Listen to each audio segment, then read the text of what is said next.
여러분, 오늘이 부활절인데요. 예수님 부활하셨다는 이 사실은 기독교 신앙의 가장 핵심입니다. 그래서 고린도전서 15장 14절에 보면요, 그리스도께서 만일 다시 살아나지 못하셨으면 우리가 전파하는 것도 헛것이요 또 너희 믿음도 헛것이며. 이 바울이 지금 주장하는 것 아닙니까? 바울이 지금 두 번이나 헛것이다, 그 헛짓이다, 헛짓, 헛된 일이다라고 말하는 게 바로 오늘 강조하는 표현입니다. 무엇입니까? 영어 성경에는 이제 useless, 아무 쓸모가 없다. 이거 우리가 믿을 이유가 없다는 거죠. 무엇 때문에 믿는지, 이것 없으면 헛것이다는 것입니다. 바로 예수님 부활입니다.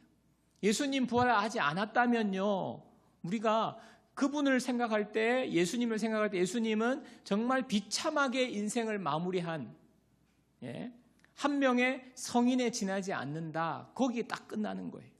그리고 우리가 믿음을 가지는 이유는 생명을 얻기 위한 것 아닙니까? 구원을 얻기 위한 것 아닙니까? 영원한 생명을 얻기 위한 것 아닙니까? 그런데 그냥 죽음으로 끝났다. 그러면 그 믿음이 맞지 않는 거예요. 헛된 것입니다. 그런 관점에서 바울은 이것 없으면 진짜 헛된 거야. 열심히 믿고 교회 나오고 뭐 신앙생활 하는 거 다 헛된 거다는 거죠. 그게 바로 예수님 부활입니다. 제가 목회를 해보니까 성도님 중에서도요, 십자가에서 예수님이 나를 위해서 돌아가셨어, 이것은 믿는데 예수님 부활하셨다, 이 사실을 잘 못 믿는 분이 혹 있더라고요. 그런데 부활을 못 믿으면요, 신앙생활이 안 돼요. 신앙생활이 제대로 안 돼요. 교회 출석은 하는 형식적인 종교인은 될지언정 믿음으로 살아가는, 여러분, 믿음이 뭡니까? 모든 우리의 현실을 이겨내는 게 믿음이거든요. 믿음 생활이 안 되는 거예요. 능력을 경험하지 못하는 거죠. 그냥 마음에 그냥 어느 정도 마음 다스림 정도는 될 수 있으나 실제적인 능력이 되지 않습니다. 이게 바로 부활을 믿지 못할 때 일어나는 일인 것입니다. 여러분, 이 부활의 아침에 여러분은 어떠신가요? 여러분은 부활을 믿으십니까? 역사적으로요, 부활을 부정하는 사람들이 수많은 주장들을 했어요. 그들은 예수님은 원래 죽은 것이 아니라 기절했다가 깨어났다, 이 기절설이에요. 그래서 부활이 아니다, 그 기절한 거 지금 죽은 걸 착각하고 그 기절설이에요. 그리고 또 다른 하나, 제자들이 예수님의 시신을 훔쳐갔다, 그리고 예수님 부활했다고 가짜 뉴스 퍼뜨렸다는 거예요. 도둑설입니다.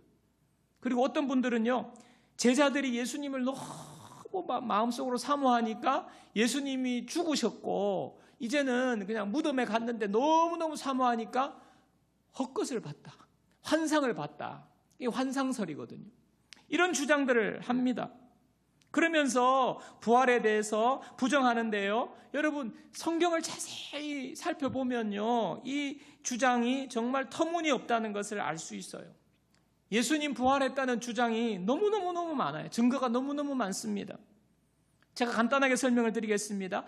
여러분, 그 당시에 로마가 십자가에서 사람을 죽이는 이 사형법이거든요. 이 십자가에 사람을 죽일 때에는 너무너무 고통스러워요. 왜냐하면 매달아 놓기 때문에.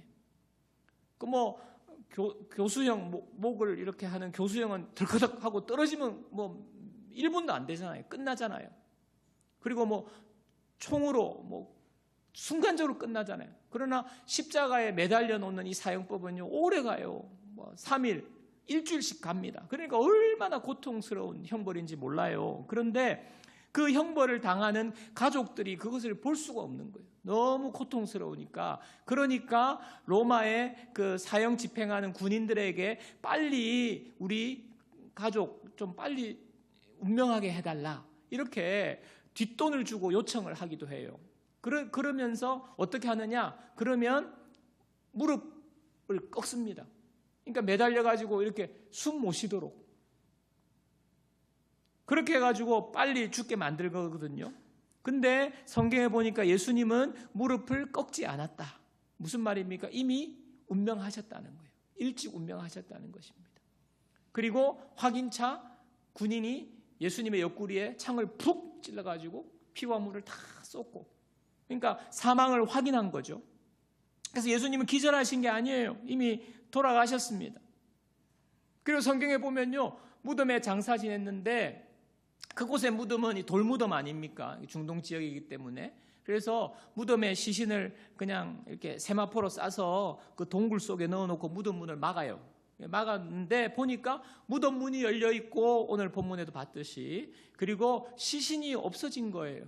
근데 더 놀라운 것은 시신을 감았던 세마포와 얼굴을 쌌던 수건이 잘 개어져 있었더라 하는 것이 성경의 증언입니다. 여러분, 시신을 훔쳐갔다고 그랬어요. 여러분, 시신을 훔쳐간 것일까요? 그 당시에 로마는요, 세계 최강의 군대입니다. 그래서 네로 황제가 이 지금 예수에 대해서 너무너무 두려웠기 때문에 예수를 십자가에 못 박고 그 혹시 훔쳐가서 그렇게 소문을 퍼뜨릴지 모른다. 예수님 부활했다고. 그래서 사회를 동요시킬까 봐 무덤 잘 지켜. 이 군인들한테 시킨 거예요. 철통 같은 경계를 한 거죠. 여러분, 그 상황에서 시신을 훔쳐갈 수 있겠습니까? 세계 최강의 로마 군인들이 지키고 있는데 못 훔쳐가요. 그리고 설령 훔쳐갔다고 해도 지금 그런 상황이 발생하면 비상 걸리는 거예요. 금방 붙잡혔을 것입니다. 그래서 도둑설 말도 안 되는 거고요.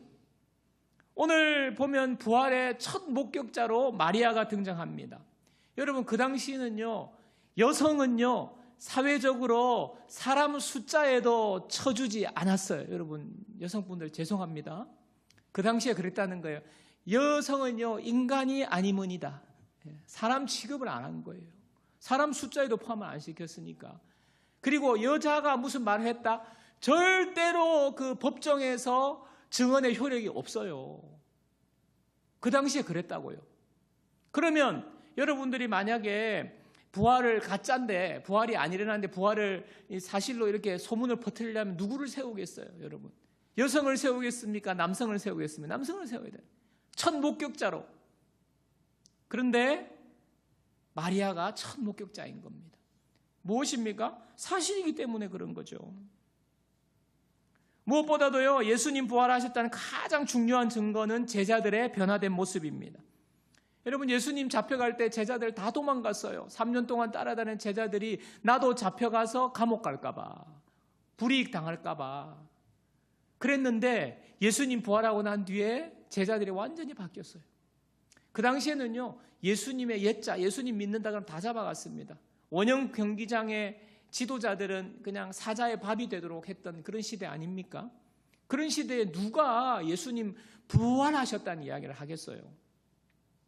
제자들이 부활하신 예수님을 만났기 때문에 그들은요, 사실을 말할 수밖에 없는 거예요. 예수님 부활하셨기 때문에 죽음도 두려워하지 않고 그들이 예수님을 전하는 것 아니겠습니까? 여러분, 그래서 이런 모든 사실을 종합해 볼 때 예수님은 역사적으로 부활하셨다. 우리가 믿을 수밖에 없는 것입니다. 여러분, 부활 이후로요, 지금까지 기독교가 무너지지 않고 수많은 사람들이 예수님을 믿어요. 예수님 무덤에 들어가셨으면 어떻게 우리를 만날 수 있습니까? 부활하셔서 살아계시기 때문에 예수님께서 우리 사람들을 만나주시는 거거든요. 그래서 예수님을 만난 사람들은요, 변화가 일어나는 거예요. 고난을 무릅쓰기도 하고요, 순교의 자리에 가기도 하고요, 예수님을 끝까지 나의 구원자로 고백하면서 살아가는 이러한 부활의 증인으로 살아가게 되는 것, 바로 예수님 부활하셨기 때문입니다. 그게 사실이기 때문입니다. 부활하신 주님이 오늘도 우리를 만나주시기 때문에 우리의 삶이 변화되는 겁니다. 여러분, 오늘 부활주의를 맞이하여서 여러분 절기를 우리가 지내는 것도 의미가 있겠지만은 예수님 부활이 오늘 실제하는 역사적인 사실로 저와 여러분들에게 받아들여지는 은혜가 있기를 주님의 이름으로 축복합니다. 부활하신 주님을 만나서 부활의 기쁨이 나의 기쁨이 되고 부활의 능력이 나의 능력이 되고 이 놀라운 부활절의 은혜를 누리는 저와 여러분들 되기를 바랍니다. 그래서 저는요, 오늘 두 가지 말씀드릴 거예요. 부활의 아침에 무슨 일이 일어났는지, 부활이 우리에게 어떤 의미를 가져다 주는지 두 가지 정도 나누겠습니다. 첫 번째, 부활은 우리의 눈물을 닦아내는 위로와 힘과 능력이 된다는 사실입니다. 부활은요, 그냥 먼 과거의 이야기가 아니라 오늘 우리의 눈물을 닦아주는 위로와 힘과 능력이라는 겁니다. 저는 오늘요, 부활의 첫 목격자 되는 마리아에게 주목을 하려고 합니다. 여러분, 이 마리아는요, 예수님과 특별한 인연이 있어요. 바로 7 귀신이나 귀신 들렸던 여자거든요. 정말 고통스러운 과거, 정신병을 넘어서서 귀신 들린 여자. 근데 예수님을 만나서 새 삶을 얻은 여인이었습니다. 마가복음 16장 9절을 보십시오. 마가복음 16장 9절입니다. 예수께서 안식 후 첫날 이른 아침에 살아나신 후 전에 7 귀신을 쫓아내어 주신 막달라 마리아에게 먼저 보이시니. 부활하신 예수님은요, 마리아에게 가장 먼저 보이시니. 처음으로 누구를 찾아왔느냐? 마리아를 찾아오신 거예요. 이것이 굉장히 큰 의미가 있습니다. 여러분, 저 같으면요, 제가 만약에 예수님 입장이 돼서 부활을 했다. 그러면요, 지난 한 주간 동안 고난을 당했잖아요. 내가 부활할 거라 그랬는데. 그러면 당장 이제 대제사장부터 찾아가겠죠. 나를 십자가에 못 박으라 한 대제사장 유대인들 찾아가가지고 흑 나타나면 얼마나 흠칫 놀라겠습니까? 지금 꿈에 나타나도 두려운데. 그러면서 목 좀 돌리고, 니들 다 죽었어. 내 눈 똑바로 봐. 그래가지고 그냥 이렇게 하지 않겠습니까? 그 다음으로 누구 찾아갔을 것 같아? 빌라도 찾아가지, 빌라도. 그 당시에 총독 빌라도 찾아가지고, 빌라도도 얼마나 놀랐겠습니까? 빌라도 이리 와. 무릎 꿇어. 네가 감히 나를, 그러면서 그때 내 얼굴에 침 뱉은 군인 빨리 불러와. 나의 채찍질한 군인 불러와. 그리고 나를 조롱한 뺨 때는 그 녀석 불러와. 그래가지고 다 무릎 꿇어. 그래가지고 니들이 확 그래가지고 하지 않았겠습니까? 참교육 시키지 않았겠습니까? 근데요, 주님은요, 부활하셔가지고 가장 먼저 찾아오신 대상이 바로 울고 있는 마리아에게 오셨어요. 요한복음 20장 15절입니다. 예수께서 이르시되 여자여 어찌하여 울며 누구를 찾느냐 하시니.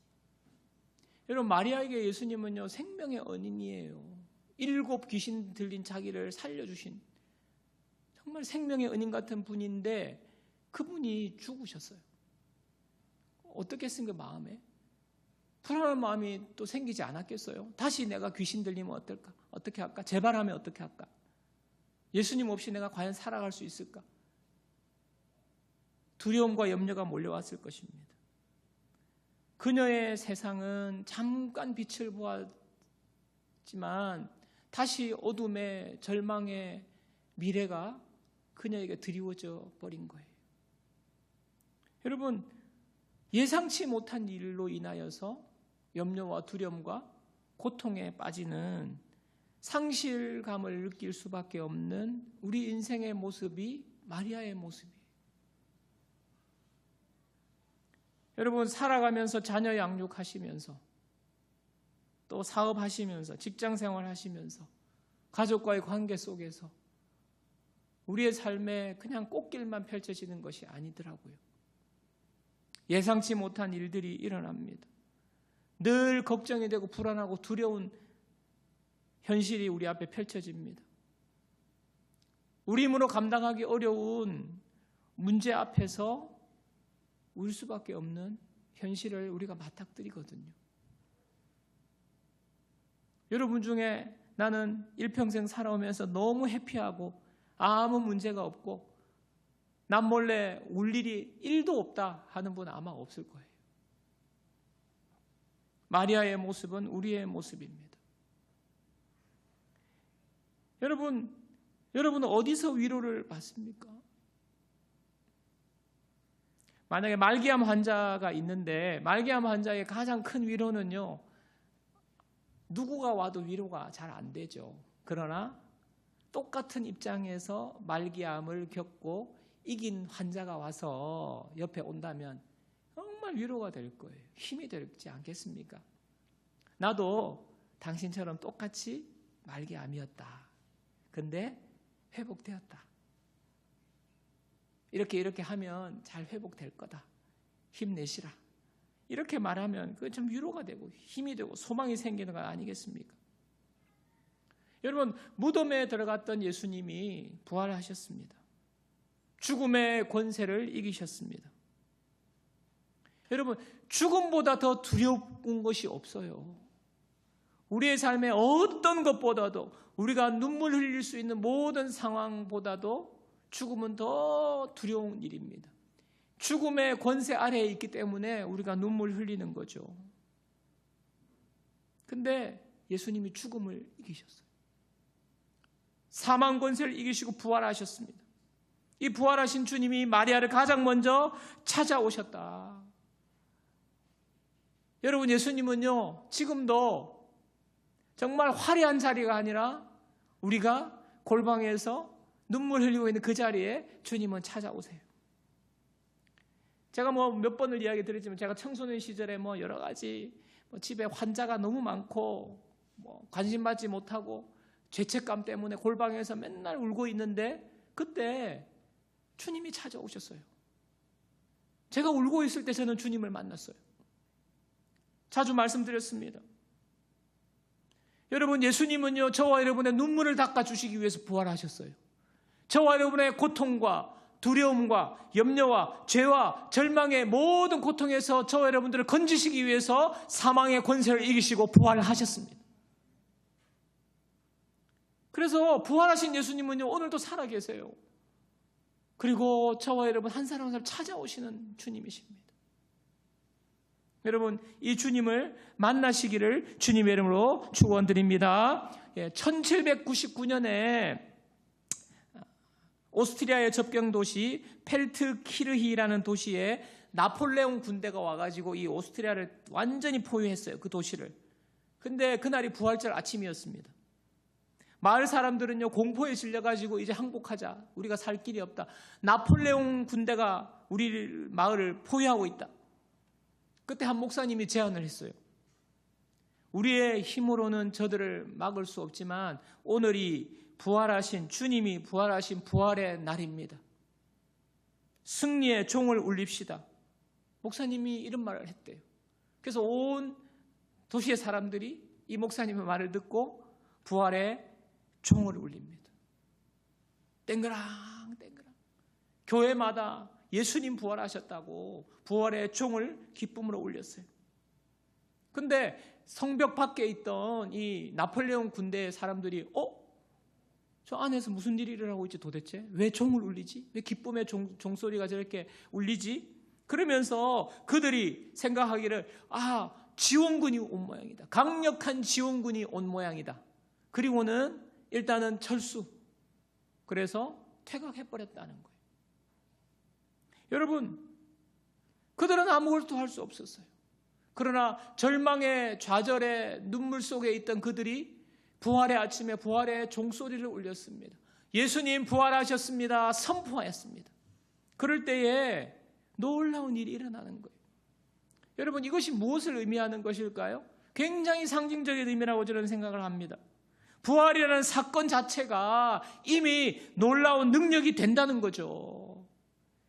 여러분, 우리나라가 일제에 30몇 년 동안 지배를 받고 살 때 1950년 맞죠? 8월 15일 일본 천황이 무시기 합니다. 일본 그 있잖아요. 흑백 그 영상에 나오잖아요. 그 쫙 울려 퍼지잖아요. 예. 일본 천황이 항복을 선언하는 그날이 8월 15일 아닙니까? 여러분, 패배를 선언하는 순간, 그 선포가 울려 퍼지는 순간부터 세상은 완전히 바뀐 거예요. 8월 15일은 완전히 다른 날이 돼버린 거예요. 무엇입니까? 패배 선언. 우리에게는 승리의 선언, 여러분 부활은 승리의 선언인 거예요. 고린도전서 15장 55절에서 58절 한번 보십시오. 사망아 너의 승리가 어디 있느냐? 사망아 내가 쏘는 것이 어디 있느냐? 사망이 쏘는 것은 죄요 죄의 권능은 율법이라. 우리 주 예수 그리스도로 말미암아 우리에게 승리를 주시는 하나님께 감사하노니 그러므로 내 사랑하는 형제들아 견실하며 흔들리지 말고 항상 주의 일에 더욱 힘쓰는 자들이 되라. 이는 너희 수고가 주 안에서 헛되지 않은 줄 알미라. 사망아 너의 승리가 어디 있느냐? 이제 사망은 죽었다는 것입니다. 여러분 예수님 부활하심으로 말미암아 사망이 사망한 거예요. 부활하신 예수님 때문에 우리는요 든든히 설 수 있다. 흔들리지 않는다. 부활이 능력이라는 말이에요. 부활의 사건 자체가 능력이 된다는 말입니다. 사랑하는 여러분, 부활하신 예수님 때문에 우리의 삶은요 승리할 거예요. 우리는 죽지 않습니다. 우리 영원한 생명 가운데 살아갈 것입니다. 여러분 예수님 부활하셔서 우리의 슬픔의 현장, 눈물의 현장, 우리가 죽을까 봐 두려워하는 그 두려움의 현장에 예수님은 찾아오십니다. 오늘도 주님은 찾아오세요. 여러분 이 사실을 믿고 부활의 위로와 힘과 능력을 누리는 저와 여러분들 모두가 되기를 이 부활의 아침에 축원드립니다. 자, 두 번째는요, 부활하신 예수님은 우리에게 사명을 주신다는 거예요. 부활하신 주님이, 예수님이 마리아의 눈물을 닦아주신 뒤에 사명을 주셨습니다. 요한복음 20장 17절 18절이에요. 함께 보겠습니다. 예수께서 이르시되 나를 붙들지 말라. 내가 아직 아버지께로 올라가지 아니하였노라. 너는 내 형제들에게 가서 이르되, 가라고 말씀하세요. 내가 내 아버지 곧 너희 아버지, 내 하나님 곧 너희 하나님께로 올라간다 하라. 전해줄 말씀을 알려주시는 거죠. 가서 전하라는 겁니다. 막달라 마리아가 가서 제자들에게 내가 주를 보았다 하고 또 주께서 자기에게 이렇게 말씀하셨다고 이르니라. 여러분 마리아는요 그 당시에 아까도 말씀드렸지만 천대받고 가장 낮은 여인의 신분이었어요. 근데 역사상 가장 위대한, 어떻게 보면 예수님의 부활의 첫 목격자로서 그것을 전하는 메신저가 된 것입니다. 공식 선포자가 된 거예요. 이 놀라운 사명이 이 마리아에게 주님이 부여하신 사명이, 아무것도 아닌 사람이 위대한 부활의 첫 목격자가 된 겁니다. 제가 얼마 전에 우연히 TV를 보는데 그 유퀴즈라는 프로 있잖아요. 유재석 씨가 나와가지고 대담하는 프로에 이제 악동 뮤지션이 나온 걸 제가 잠깐 봤습니다. 봤는데 이제 악동 뮤지션이 악뮤가 이번에 컴백을 하거든요. 그래서 기획사를 따로 차렸어요. 이제 YG에서 나와가지고 자기 기획사를 세웠는데 기획사 이름도 재밌습니다. 영감의 샘터. 아주 그 선교사님 아들 딸이어서 그런지 좀 홀리해요. 영감의 샘터라는 그 기획사를 차렸는데 그래서 모든 이제 직원들을 영감님이라 부르고 그렇습니다. 그런데 이제 나와서 하는 말인데 뭐 여러 가지 일을 했는데 이제 동생이 이제 수연이가 어느 정도 정상에 도달했을 때 굉장히 슬럼프가 왔대요. 근데 오빠가 군대 가고 난 뒤에 더 이제 일적으로 슬럼프도 오고 그 다음에 개인적으로도 슬럼프에 푹 빠진 것입니다. 그래서 가지고 너무 힘들었대요. 그러니까 막 폭식을 하게 되고 막 자기 자신에 대해서 너무 자존감이 떨어지고 그러면서 집에서 꼼짝도 하지 않고요. 빛조차도 빛이 비치면 자기 모습이 드러나는 게 자기는 너무 힘들고 두려워서 암막 커튼을 그냥 온 집에 빛이 1도 들어오지 않도록 하고 그렇게 지내는 시간이 있었다고 하는 것입니다. 그러면서 그때 왜 그랬느냐, 왜 그렇게 힘들었냐, 이 수연 씨가 고백하는 말이 그때는 무엇을 해야 할지 몰랐다는 거예요. 저는 그것을요 어떻게 보면 삶의 의미와 사명이라고 생각합니다. 무엇을 해야 될지. 여러분, 왜 무엇을 해야 될지 몰랐다는 게, 이게 저는 정말 할 일이 없어서 무엇을 해야 될지 몰랐다는 말입니까? 그게 아니에요. 그는 이미 유명한 가수가 되어 있습니다. 수많은 요청들이 들어오고 많은 일들을 할 수 있어요. 그런데도 그것이 의미가 없는 거죠.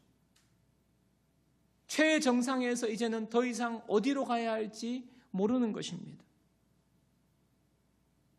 여러분, 그래서 슬럼프가 찾아오고 너무 힘들었는데 오빠가 제대하고 이대로 놔뒀다가는 안 되겠다, 내가 후회하겠다 싶어서 이제 동생을 데리고 여러 가지 일들을 많이 했습니다. 뭐 운동도 하고 뭐 여러 가지 곡도 써주고 하면서 그 과정 중에 보니까 해외 선교 활동을 다녀왔어요.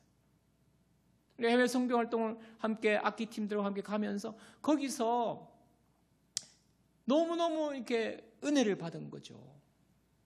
정말 자기는 아무것도 아니라고 생각하고 무엇을 해야 할지 모른다고 생각했는데 간 것만으로도 그 사람들이 너무너무 기뻐해 주니까. 그리고 선교 활동을 하면서 그 마음이 회복이 된 것입니다. 여러분, 두 남매니까 이제 선교사님의 자녀 아닙니까? 아마 그 방송에서 말은 안 했지만은 여러분, 이 가수로서 뭐 여러 가지 의미와 사명을 가지고 앞으로 어떻게 나아갈 것인지 계획도 세우고 왜 사명이 없겠어요? 세계로 진출해야 되겠다는 뭐 사명이 생길 수도 있고 여러 가지 계획과 사명이 생기지만, 그런데 이게 이 세상에서 우리가 세운 계획과 우리가 스스로 만든 사명은 이와 같은 거예요. 우리의 마음에 기쁨을 주지 못하는 것입니다. 우리의 마음에 동기부여가 되지 않는 것입니다. 어느 정도 도달하면 그냥 너무 허무한 거예요. 무엇을 할지 모르는 방향을 잃어버리는 겁니다. 그게 바로 세상이 주는 사명이에요. 내가 세운 사명이에요. 여러분, 어떤 목표를 향하여서 나의 사명은 이거야, 나의 사명은 아들을 정말 스카이에 보내는 거야, 나의 사명은 우리 남편을 승진시키는 거야, 뭐 여러 가지 사명들을 여러분 가지고 살아갈 수 있겠지만은요, 그 목표가 달성하고 나면 우리의 마음은 방향을 잃는 것입니다. 그게 바로 세상이 주는 사명이에요. 여러분, 그런데 하나님이 주시는 사명은 달라요. 왜냐? 우리는 하나님의 사명을 위해서 창조된 존재이기 때문에 그렇습니다. 하나님의 사명만이 우리가 이 땅에 존재하는 목적과 딱 맞는 거예요. 왜냐하면 하나님이 우리를 창조하셨기 때문에. 여러분, 각자를 향한 하나님의 사명, 그 사명을 알 때에 우리는 진짜 힘들지 않고요, 슬럼프에 빠지지 않고 우리의 사명을 가지고 달려갈 수 있는 것입니다. 여러분, 부활하신 주님은 마리아의 눈물을 닦아주시고요, 마리아에게 사명을 주셨어요. 그리고 예수님은 부활하신 후에 승천하시기 전에 제자들에게도 마지막 명령으로 사명을 주셨어요. 자, 마태복음 28장 19절 20절입니다. 우리 말씀은 다 함께 읽어보겠습니다. 그러므로 너희는 가서 모든 민족을 제자로 삼아 아버지와 아들과 성령의 이름으로 세례를 베풀고 내가 너희에게 분부한 모든 것을 가르쳐 지키게 하라. 볼지어다 내가 세상 끝날까지 너희와 항상 함께 있으리라 하시니라. 주님은요, 우리와 항상 함께 해주겠다, 있겠다 하시면서 우리에게 사명을 주셨어요. 부활의 주님을 전하는, 복음을 전하는 사명을 주셨습니다. 우리를 위하여서 우리의 인생에 정말 후회하지 않고 슬럼프에 빠지지 않고 절망하지 않을 하나님 주신 사명, 바로 복음을 전하는 거예요. 여러분이 일상을 살아가고 뭐 직장 생활도 하고 열심히 하셔가지고 승진도 하시고 뭐 열심히 노력하시고 성과도 거두는데 그거는요, 우리의 본질적인 사명이 될 수가 없어요. 그거 다 이루고 나면요, 이제는요 아무것도 없어가지고 마음이 공허해지는 거예요. 그래서 쾌락에 빠진다든지 말초적인 신경을 자극하는 그런 것들에 빠지는 거예요. 그러나 우리의 사명은요, 그 모든 것을 통하여서 복음 전하는 게 우리를 향한 우리의 창조 목적입니다. 주님이 우리를 향한 사명입니다. 그래서 우리는요, 이 지상 명령을 우리의 사명으로 받고 복음을 전하는 삶을 사는 거예요. 여러분, 마리아가 오늘 예수님의 명령을 듣고 가는 모습을 상상해 보십시오. 마리아가 그 말을 듣고 즉시 달려갔어요. 여러분, 마리아의 눈에는요, 눈물이 흘렀을 것입니다. 예수님을 만나기 전에는요, 슬픔의 눈물이에요. 절망의 눈물이에요. 그러나 예수님 부활하셔서 마리아에게 나타나시니까 그 눈물이 감격의 눈물로 바뀐 거예요. 예수님 부활하셨어. 예수님 살아나셨어. 예수님이 우리와 함께 하신다. 눈물이 막 흐르면서 제자들에게 막 달려가는 거예요. 이 소식을 전하기 위해서. 여러분, 우리의 삶이 이와 같은 삶이 될 수 있습니다. 여러분이 가슴 뛰어본 적이 언제신가요? 여러분의 삶의 열정으로 여러분의 삶이 가슴 뛰는 시간을 보낸 때가 언제이십니까? 지금 집안도 편안하고 별 걱정도 없고, 그러나 그냥 가슴이 뛰지 않는, 또 너무 힘들어서 여러분 가슴 뛰지 않는 사람도 있을 수 있는데, 두 부류 다 마찬가지예요. 부활의 주님을 만나고 우리가 사명을 가지고 나아갈 때 우리는요, 우리의 삶이 바뀌는 놀라운 은혜를 경험할 줄 믿습니다. 말씀을 전개하겠습니다. 사랑하는 성도 여러분, 여러분의 가슴을 뛰게 하고 매일매일 사명으로 달려가고 감격과 눈물로 기쁨으로 매일매일을 기대감으로 하루를 시작하게 만드는 사명이 있습니까? 그것이 세상의 사명이라면요, 그것은 이루어진 뒤에 여러분들을 허망하게 만들 거예요. 방향을 잃어버리게 만들 거예요. 그러나 부활하신 주님이 우리에게 주신 이 사명, 부활의 주님을 전하는, 복음 전하는 사명을 우리가 우리의 사명으로 붙잡고 나아가면 우리의 삶은 놀라운 감격과 기쁨의 삶이 될 것입니다. 여러분, 4월 26일 행복나눔 축제에 정말 이 놀라운 감격의 시간이 될 줄 믿습니다. 여러분이 기도하고 있는 분들, 그분들도 주님을 만나서, 부활의 주님을 만나서 그분들의 눈물이 씻어지고 마음이 회복되고 위로를 받고 소망을 얻는 그날을 생각하면서 저와 여러분들 끝까지 기도하고 복음 전하는 그런 놀라운 일들 일어나게 될 줄 믿습니다.